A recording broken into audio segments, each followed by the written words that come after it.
Bismillahirrahmanirrahim. Assalamualaikum warahmatullahi wabarakatuh. Ada sebuah kisah tentang wanita yang taat ibadah tapi masuk neraka gara-gara air wudhu. Jalan hidup manusia sudah digariskan oleh Sang Pencipta. Usia dan rezeki semua telah diatur olehnya. Tugas manusia adalah melaksanakan perintah dan menjauhi larangan Allah. Ini adalah cerita tentang dua makhluk yang hidup dalam kondisi yang berbalikan. Seorang laki-laki kaya raya dan perempuan yang miskin. Dalam kesehariannya, mereka berdua tampak begitu berbeda. Sang lelaki hidup padat oleh kesibukan duniawi, sementara wanita yang miskin itu justru menghabiskan waktunya untuk selalu beribadah kepada Allah Ta'ala. Si perempuan miskin ini hanya memiliki satu harta yang biasa dilihat oleh tetangganya, sebuah bejana dengan persediaan air wudhu di dalamnya. Bagi wanita taat ini, air wudhu menjadi kekayaan yang membanggakan, meski hidupnya masih pas-pasan. Syekh Abdul Wahab Asy-Syahrani dalam kitab Al-Minahus Saniyah mengisahkan, suatu ketika ada seorang yang mengambil wudhu dari bejana milik perempuan itu. Melihat hal demikian, si perempuan berbisik dalam hati, "Kalau air itu habis, lalu bagaimana aku akan berwudhu untuk menunaikan sembahyang sunnah nanti malam?" Kata wanita itu dalam hati. Apa yang tampak secara lahir tidak selalu menunjukkan keadaan yang sebenarnya. Diceritakan, setelah mereka meninggal dunia, keadaan keduanya jauh berbeda. Sang lelaki kaya raya itu mendapat kenikmatan surga, sementara si perempuan yang taat beribadah itu justru masuk neraka. Apa masalahnya? Lelaki hartawan tersebut menerima kemuliaan lantaran sikap zuhudnya dari gemerlap duniawi.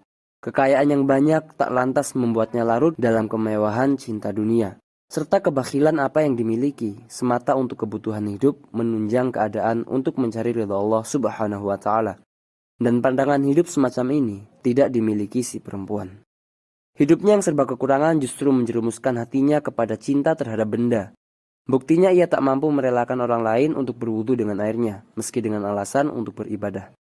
Ketidakikhlasannya adalah petunjuk bahwa ia miskin bukan karena terlepas dari cinta kebendaan, melainkan dipaksa oleh keadaan. Syekh Abdul Wahab Asy-Syahrani menjelaskan dalam kitab yang sama, bahwa zuhud adalah meninggalkan kecenderungan hati pada kesenangan duniawi, tapi bukan berarti mengosongkan tangan dari harta sama sekali. Segenap kekayaan dunia direngkuh untuk memenuhi kadar kebutuhan dan memaksimalkan keadaan untuk beribadah kepadanya.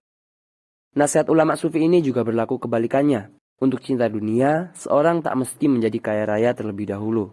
Karena zuhud memang berurusan dengan hati, bukan secara langsung dengan alam bendawi.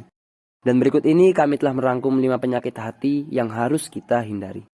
Yang pertama adalah sombong ataupun takabur.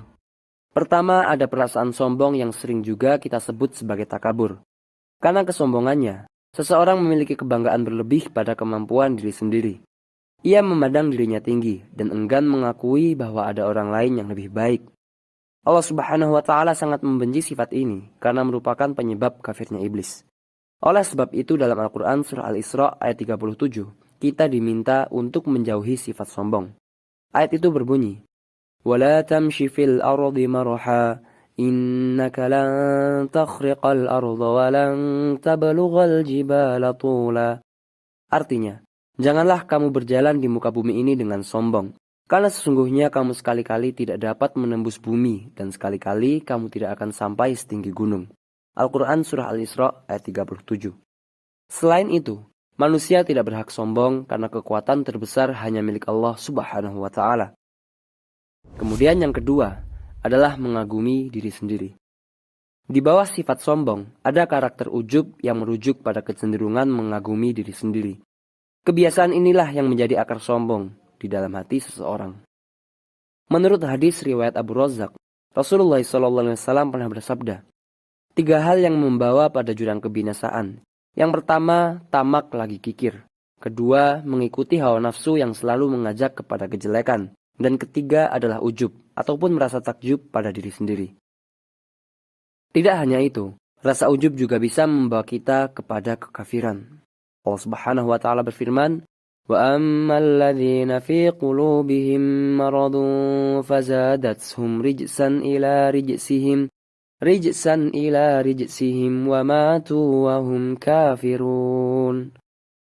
Dan adapun orang-orang yang di dalam hatinya ada penyakit, maka dengan surah itu akan menambah kekafiran mereka yang telah ada, dan mereka akan mati dalam keadaan kafir. Al-Quran Surah At-Taubah ayat 125. Yang ketiga adalah iri dengki ataupun hasad. Penyakit hati dalam Islam berikutnya yang harus kita hindari adalah iri dengki ataupun hasad. Tanda utama penyakit ini, kita tidak senang saat melihat orang lain bahagia, sukses, atau mendapat rezeki yang lebih. Dan yang paling parah adalah ketika kita berdoa agar kebahagiaan orang lain berpindah kepada kita.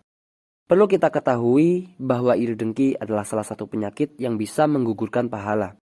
Ini senada dengan ucapan sebuah hadis dalam riwayat Abu Daud. Waspadalah terhadap hasad. Sesungguhnya hasad mengikis pahala-pahala sebagaimana api memakan kayu. Hadis riwayat Abu Daud. Bahkan meski kita hanya mengucapkan dalam hati, Allah Subhanahu wa Ta'ala dan malaikat pasti tetap mengetahuinya. Kemudian penyakit hati yang keempat adalah suka pamer ataupun riya.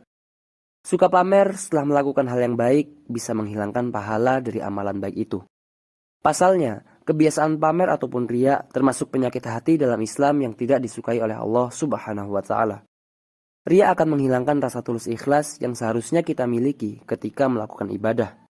Contoh pamer adalah kita melakukan sedekah hanya ketika ada orang lain yang bisa melihat dan menyanjung kita. Yang kelima adalah kikir ataupun bakhil. Penyakit hati terakhir yang harus kamu hindari adalah kikir ataupun bakhil. Dasar utama dari kikir ataupun bakhil adalah perasaan bahwa apa yang kita miliki masih kurang. Akibatnya kita tidak mau membagi rezeki kepada orang lain yang lebih membutuhkan. Padahal harta yang kita miliki sudah lebih dari cukup untuk hidup dengan nyaman. Dalam Al-Quran Surah Ali Imran ayat 180 dijelaskan bahwa mereka yang kikir, di hari kiamat kelak mereka harus membawa hartanya dengan mengalungkan ke leher mereka. Dan itulah beberapa penyakit hati dan kisah seorang wanita yang masuk neraka karena masalah air wudhu. Semoga kita bisa mengambil beberapa pelajaran dan hikmah. Dan juga mudah-mudahan video ini bermanfaat bagi kita semua. Amin ya rabbal alamin.